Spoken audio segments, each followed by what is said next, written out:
Mutual fund versus stocks.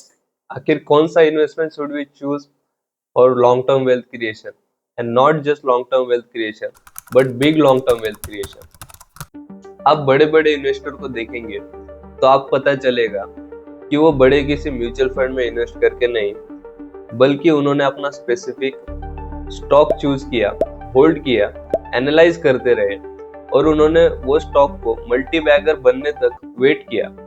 और video की last में मैं आपको बताऊंगा मल्टी बैगर फाइंड करने के पीछे की साइकोलॉजी, क्योंकि हर कोई कहता है कि suggest me a multi bagger stock, but कोई फंडामेंटल्स में नहीं जाना चाहता कि how should we choose our own multi bagger stock. So watch the video till the end. चलिए अब समझते हैं कि म्यूचुअल फंड क्या होता है और क्यों हमें mutual fund long term wealth creation के लिए प्रेफर करना चाहिए।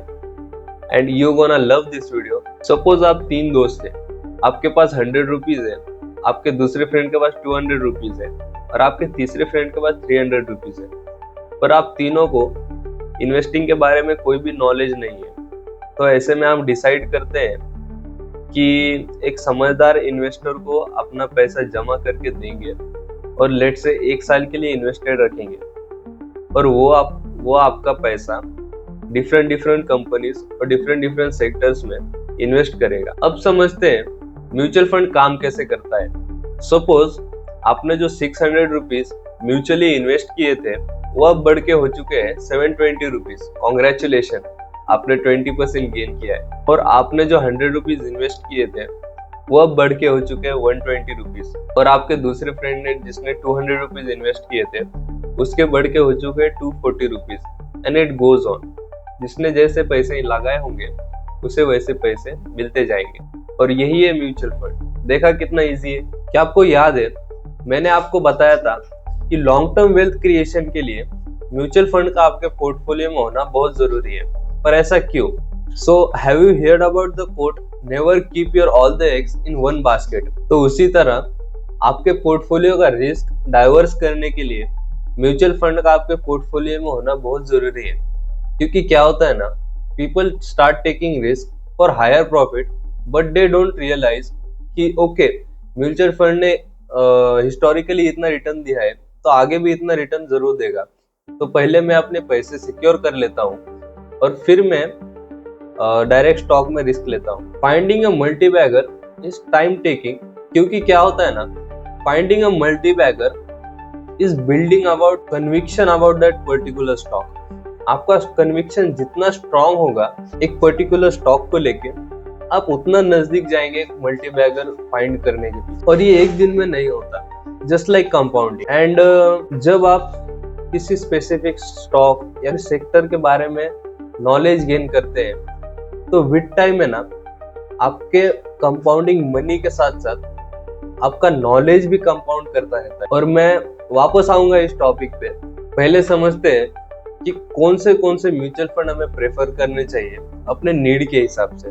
अब मैं आपको कोई स्पेसिफिक म्यूचुअल फंड तो सजेस्ट नहीं कर सकता, मैं आपको ये जरूर बता सकता हूँ कि कौन से टाइप्स होते हैं म्यूचुअल फंड के। And the first point is equity mutual fund. ये type of mutual fund directly equity में इन्वेस्ट करते हैं। इनमें रिस्क तो ज्यादा होता है पर रिवॉर्ड भी ज्यादा होता है। एंड सेकेंड वन इज डेब्ट म्यूचुअल फंड। ये गवर्नमेंट बॉन्ड्स और कंपनी के लोन में इन्वेस्ट करते हैं और ये बहुत सेफ और बहुत ही स्टेबल रिटर्न देते हैं लॉन्ग टर्म में। Third one is hybrid mutual fund. Hybrid mutual fund दोनों का मिक्स होता है, इक्विटी और bond mutual fund. Fourth one is index mutual fund. They basically copy the index stocks like Nifty 50, mid cap and small cap. And fifth mutual fund is ELS funds. ये mutual fund बहुत ही safe माने जाते हैं tax save करने के लिए और इनमें म्यूचुअल फंड की फीस भी ज्यादा होती है।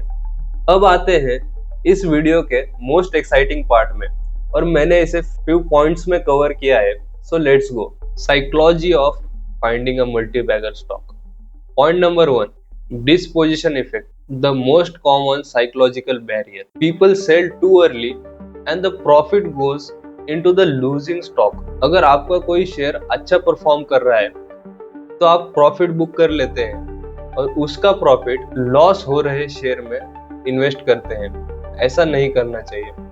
अगर सिंपल वर्ड में समझाना रहा तो sell only when the company stories break, not when the price goes up. Second point is cognitive biases in selection, anchoring biases. Suppose आपने 6 महीने या 1 साल पहले किसी शेयर को 100 रुपीज पे ट्रेड करते हुए देखा होगा और आज उसकी वैल्यू 120 रुपीज है या 130 रुपीज है, तो आपको लगता है कि यार शेयर महंगा हो चुका है, अभी इन्वेस्ट नहीं करते। पर ऐसा नहीं है। आप उसके फंडामेंटल्स देखिए, फंडामेंटल्स भी सही हुए इसलिए स्टॉक का प्राइस अब गया है। Narrative fallacy, you like cool stories, आप हाइप के पीछे भागते हो। सपोज किसी न्यूज में या फिर कोई हर जगह किसी सेक्टर या फिर किसी स्टॉक के बारे में बात कर रहे हैं, तो आप घाई में उसे बाय कर लेते हो बिना उसे फंडामेंटल समझे। Third point is social and emotional pressure. हम ह्यूमंस ना कनेक्टेड है हियर्ड मेंटेलिटी से। सपोज किसी ने मुझे अगर शेयर सजेस्ट किया तो मैं बिना कुछ सोचे समझे उसमें इन्वेस्ट करने लगता हूँ, पर ऐसा नहीं होता। FOMO, fear of missing out, इसकी वजह से हम पैनिकली शेयर बाय और सेल करने लग जाते हैं बिना उसकी फंडामेंटल्स को समझे हुए। एंड मोस्ट लोग जो गलती करते हैं, they invest at the peak of the market and exit at the bottom of the market. And the fourth point is lack of boring patience. Yes, अगर आप में patience नहीं है तो the whole stock market game is not for you. आपको सीखना पड़ेगा the art of doing nothing, and that's it. अगर ये चारों पॉइंट आप फॉलो करेंगे तो आप एक मल्टी बैगर इजीली फाइंड कर पाएंगे। प्रोसेस सिंपल रहती है पर लोग फॉलो नहीं कर पाते। So thank you.